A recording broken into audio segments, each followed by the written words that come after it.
coming to Oman, immediate concerns because I didn't have a work visa, and obviously I was coming to work here.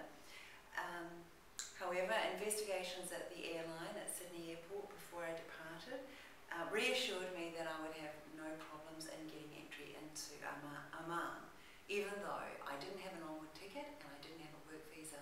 So I was essentially coming in on a tourist visa. Well, I was on that tourist visa for the next 14 months. It meant that I had to leave the country every 3 months and re-enter to get another tourist visa to stay here. It wasn't such an ordeal for me because as a New Zealander, it was free, the tourist visa was free and it lasted for 3 months. But however, for other people that I know, for example, people from the UK, they had to pay for their tourist visa and they had to leave every 2 months to renew, and there were some people in that category. So that was a small hurdle. I got used to being on a tourist visa, but I'm now legally working in Oman as of 2 days ago. It was inconvenient more than anything else. Next to the workplace, my situation is that I'm in rural Oman in a place called North Sharkia. It borders on the sands, which are a kind of famous tourist destination. I mean, tourists, those that do come to Oman, often make their way to the sands. It's Bedouin country. It's definitely Bedouin country, and some of the schools that I work in are very remote, and some of the schools are entirely populated by Bedouin, and some of them still living in tents.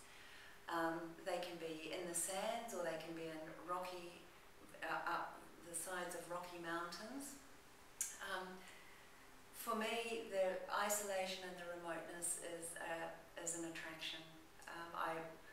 If I was offered to work in Muscat, I would turn it down in favour of being where I am because of the incredible hospitality and warmth of the local people, and because of the stunning landscape that is Oman. It is just a pristine wilderness, really, and that I find that very, very attractive and preferable to urban living. So all of that these are positive things about living in Oman. My workplace is also, I've found it a positive experience. I am the only native English speaker in the organisation that I work for. So I'm very dependent on Omanis who speak my language. I'm dependent on Omanis who speak English, and they're kind and hospitable and helpful, and the working relationships that I have been very productive and effective, and they've been professionally rewarding relationships. Of course, there is a frustration for me that I am functionally illiterate, and there is a lot that I don't know that's going on within the organisation. So the kind of hierarchical and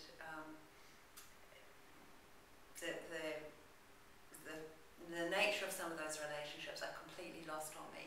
So I tend to treat my job I tend to see myself as a consultant, an outside consultant who's coming in, who's never really going to be part of the political structure of that organisation. Even though I've been in Oman for nearly 2 years now, and I hope to be here for another couple, I don't feel I'm going to make a huge impact in that kind of network, in the deep network, professional networks that are there, obviously there. What can I say? Some of the challenges, the early challenges were really revolved around not having a work visa, which meant that I couldn't set up a bank account, which meant that my pay was going back to a New Zealand bank account, and I was having to then transfer funds back to Oman.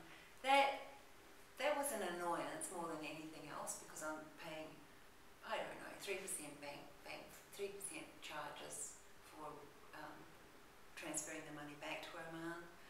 I finally got that that sorted out, I just cut up my New Zealand bank cards and forced my employer into opening a bank account, even though I wasn't legally working in Oman. And somehow or other, they arranged that. The bank is appalling, but I'll just leave that aside. I won't ever mention the bank's name, but not good customer service. Nonetheless, it's all working smoothly at the moment. Another great challenge was learning to drive in Oman. The people drive very, very fast. It's not unusual to have vehicles speeding past at 140 kilometres an hour and faster.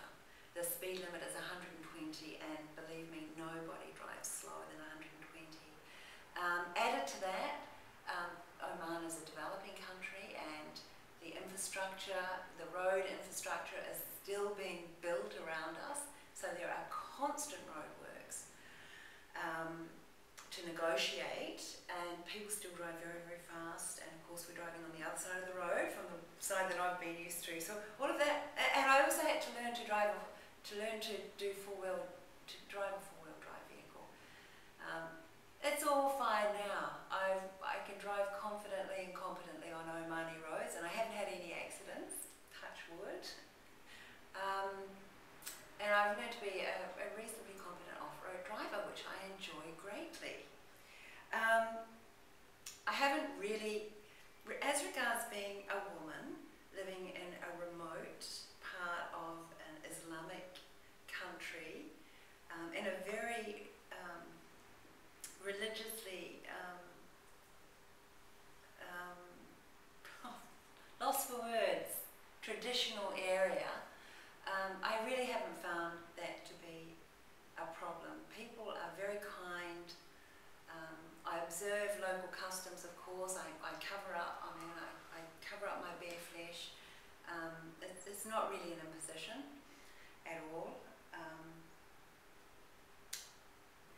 All the road signs, everything is in English and Arabic. So all the signage is in English. So it makes it easier for English-speaking people. Although some of the road signs can be a little misleading. And the maps, they're not exactly accurate. So it's good to get out in your vehicle and learn the landscape, learn the place, carry the map in your head, so to speak. The people are friendly, hospitable, kind, generous. The landscape is stunning, and really, after 2 years in Oman, I'm still finding it a very big adventure, and I feel I've still got lots to explore and lots to do here. It's been a very positive experience, and I would encourage anyone